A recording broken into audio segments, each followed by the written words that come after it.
Good morning everyone. I hope you all are safe and healthy.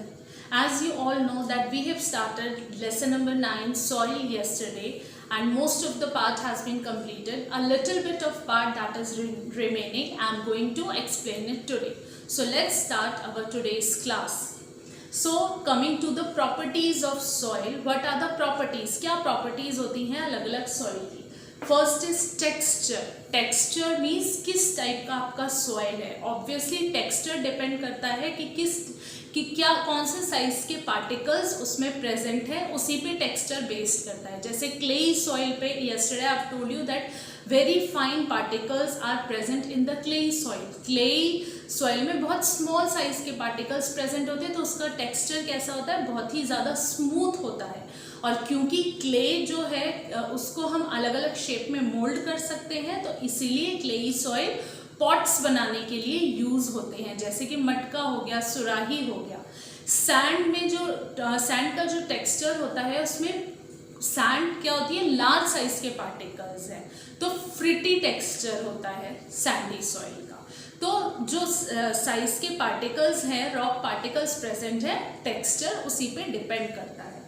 Next है rate of water percolation. Water percolation क्या होता है, जिस rate से पानी नीचे नीचे धीरे धीरे अलग अलग लेयर्स बताई हैं मैंने आपको सॉइल की, तो the rate at which the water comes to the lower level of the soil. Soil की जो अलग अलग लेयर में जिस रेट से वाटर आता है, जैसे हम प्लांट्स में पानी देते हैं तो आप थोड़ी देर बाद देखते हैं सॉइल वाटर को एब्जॉर्ब कर लेता है.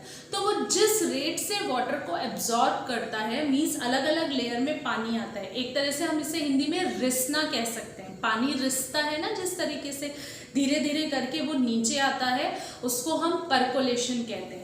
और इसका एक फॉर्मूला है जो कैलकुलेट कर सकते हो आप कि किस रेट से वाटर परकोलेट हो रहा है. तो परकोलेशन रेट डिपेंड करता है आपका अमाउंट ऑफ वाटर परकोलेट, कितना अमाउंट परकोलेट हुआ है अपॉन परकोलेशन टाइम. मीन्स कितना मिलीलीटर वाटर परकोलेट हुआ है आपका 1 मिनट में. तो इसकी यूनिट होती है millilitre per minute. Means the amount of water percolated in millilitre in 1 minute. 1 minute में आपका कितना मिलीलीटर वाटर सॉइल में परकोलेट हुआ है. तो ये आपका रेट ऑफ वाटर परकोलेशन होता है. नेक्स्ट आपकी है water retention capacity. Water retention capacity means कितनी देर तक वाटर होल्ड कर सकता है सॉइल को. अब ये मैंने आपको बताया था सैंडी सॉइल जो है उसकी जो वाटर रिटेंशन कैपेसिटी होती है वो बहुत कम होती है और क्लेई सॉइल की बहुत ज़्यादा होती है. क्यों? क्योंकि क्लेई सॉइल में बहुत फाइन पार्टिकल्स, स्मॉल साइज के पार्टिकल्स प्रेजेंट होते हैं और टाइटली पैक्ड होते हैं तो वाटर को होल्ड कर पाते हैं क्योंकि उसमें स्पेस ही नहीं होता कि वाटर नीचे आए. जबकि सैंडी सॉइल में जो रॉक के पार्टिकल्स हैं वो बड़े बड़े होते हैं और उनके बीच में स्पेसेस भी बहुत ज़्यादा होता है तो वाटर इजीली नीचे आ सकता है. तो वाटर रिटेंशन कैपेसिटी आपकी डिपेंड करती है दो चीज़ों पे. एक तो साइज ऑफ पार्टिकल्स प्रेजेंट, कौन से साइज के पार्टिकल्स प्रेजेंट हैं और कितना ह्यूमस कंटेंट प्रेजेंट है, इस पे आपका डिपेंड करता है water retention capacity. So these 3 are the properties of soil. Now coming to the soil and crops. Now soil and crops are very much related to each other. क्योंकि जितनी भी crops हैं वो कहाँ ग्रो कर रही हैं, सॉइल में ग्रो कर रही हैं. अब ये डिपेंड करता है कि किस टाइप का आपका एटमॉस्फेयर है. मीन्स जहाँ जो क्रॉप ग्रो कर रही है वहाँ पे किस टाइप का, जिस प्लेस पे कोई पर्टिकुलर क्रॉप ग्रो कर रही है वहाँ पे किस टाइप का सॉइल प्रेजेंट है. और वो डिपेंड करता है आपकी बहुत सारी चीज़ों पे, रेनफॉल पे, टेम्परेचर पे, ह्यूमिडिटी पे. तो ये सब जो वेदर कंडीशंस है इस पे डिपेंड करता है कि वहाँ पर कौन से टाइप की सॉइल प्रेजेंट है और किस टाइप की सॉइल में कौन सी टाइप की क्रॉप्स ग्रो करेंगी. So first clayey soil.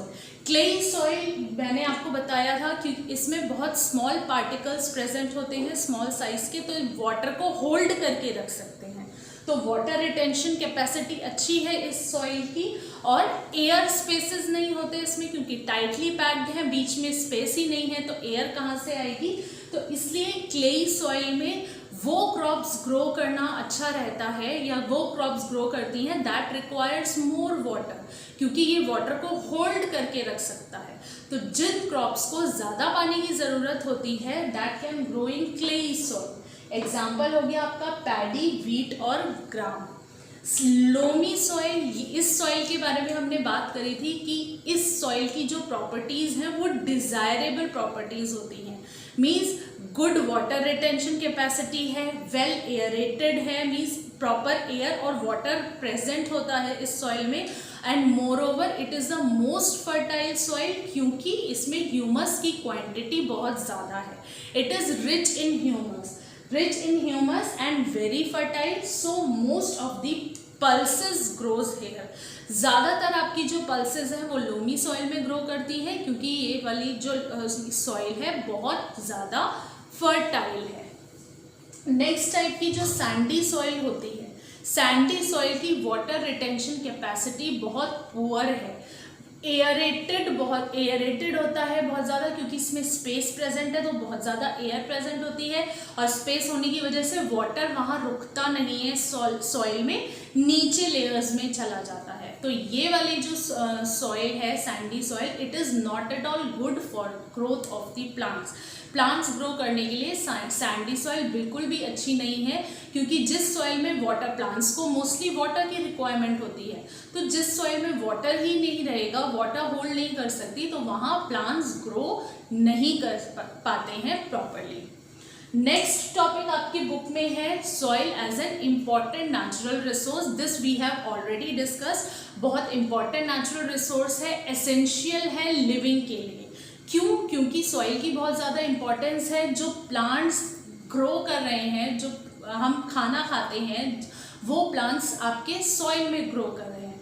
Moreover soil, trees जो है वो सॉइल में ग्रो कर रही हैं, जो हमें बहुत सारी चीज़ें प्रोवाइड कर रहे हैं, वुड प्रोवाइड करते हैं हमें, तो ट्रीज की बहुत ज़्यादा इंपॉर्टेंस है, वो भी सॉइल में ग्रो कर रहे हैं। और जो मटेरियल हैं जैसे ब्रिक्स हो गया, ब्रिक्स किससे बनती हैं? सॉइल से बनती हैं। पॉट्स बनते हैं, हट्स बनती हैं।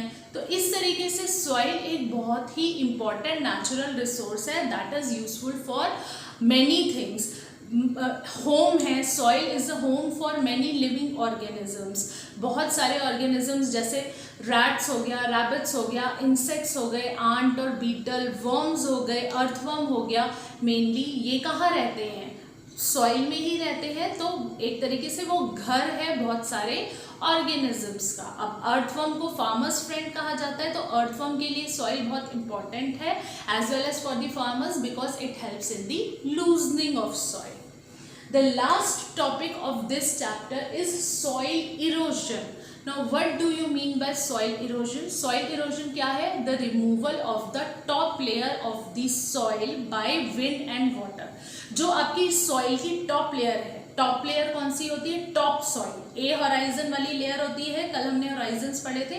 तो टॉप सॉइल का इरोड हो जाना means carried away by wind और वाटर से बहकर चले जाना कहीं और, उसको हम सॉइल इरोजन कहते हैं।